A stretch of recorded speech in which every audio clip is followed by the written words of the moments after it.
விசேடமாக கல்முனை பிரதேச செயலகம் தரம் உயர்த்தப்பட வேண்டும்.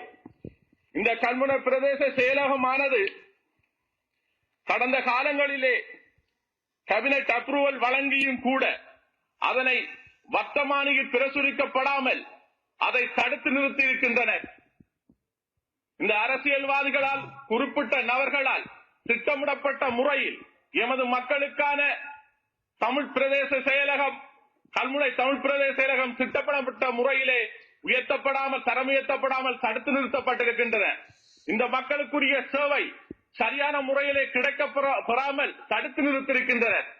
இது ஒரு திட்டமிட்ட ஒரு செயற்பாடாகும். இது ஒரு பெரிய ஒரு மனித உரிமை மீறலாகவும் காணப்படுகின்றது.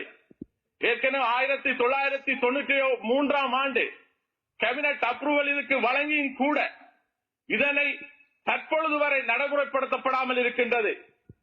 மேலும் கூறப்போனால் கல்முனை வடக்கு தமிழ் பிரதேச செயலகமானது 32,000 தமிழ் மக்கள் தொகையை கொண்ட உள்ள ஒரு பிரதேசமாகும். 31 கிராம சபை பிரிவுகளை உள்ளடக்கிய 29 சதுர கிலோமீட்டர் நிலப்பரப்பை கொண்ட ஒரு பாரிய பிரதேசமாகும்.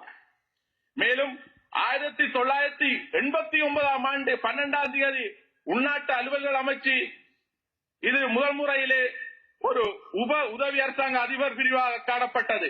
அதனைத் தொடர்ந்து 1993 ஜூலை 28ஆம் தேதி அன்று கூடிய அமைச்சரவை நாடு முழுவதும் உள்ள அரசாங்க அதிபர் பிரிவுகள் இயங்கிக் கொண்டிருக்கும் 28 செயலக பிரிவுகளையும் தரம் உயர்த்தியது.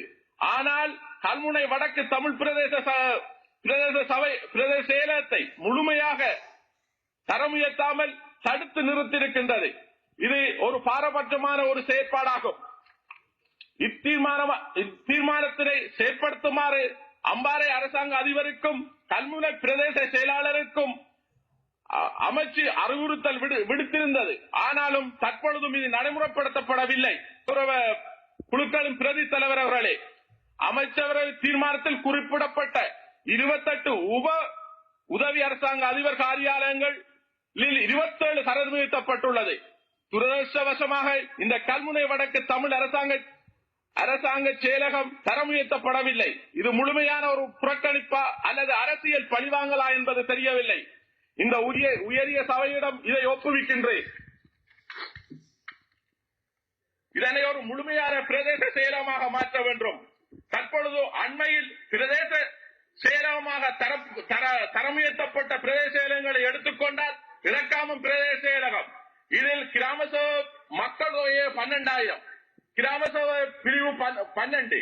அதேபோல் சாய்ந்தமருது எமது கல்முனை தமிழ் பிரதேச செயலகத்துக்கு பக்கத்தில் இருக்கின்ற பிரதேச செயலகமான சாய்ந்தமருதை எடுத்துக்கொண்டால் கிராம சபை பிரிவு மிகவும் குறைவாக காணப்படுகின்றது. 17, மக்கள் தொகை 26. ஆனால் கல்முனை வடக்கு தமிழ் பிரதேச செயலகத்தின் மக்கள் தொகை 32,000க்கு மேல் காணப்படுகின்றது. கிராம சபை பிரிவு 31 காணப்படுகிறது. ஏன் இந்த பாரபட்சமும் அநீதியும் என்று இந்த இடத்திலே கேட்க விரும்புகின்றேன். அதற்குரிய பதிலையும் நாங்கள் வழங்க வேண்டும். எமது அமைச்சரிடம் இதை பற்றி நான் எடுத்து கூறியிருக்கின்றேன். அதை செய்து தருவதாகவும் அவர் ஒப்புக்கொண்டிருக்கிறார். அவர் நியாயமாகவும் நீதியாகவும் நேர்த்தியாகவும் தனது செயற்பாடை செய்வார் என்று இந்த இடத்திலே நான் கூறிக்கொள்ள விரும்புகின்றேன். எமது மக்களின் சேவை சரியான நேரத்திலே சரியான இடத்திலே உரிய முறையில் மக்களுக்கு கிடைக்கும் என்பதனையும் இந்த இடத்திலே அவர் சொல்லியிருக்கின்றார். அதை செய்து தருவார் என்பதனையும் இந்த இடத்திலே கூறிக்கொள்ள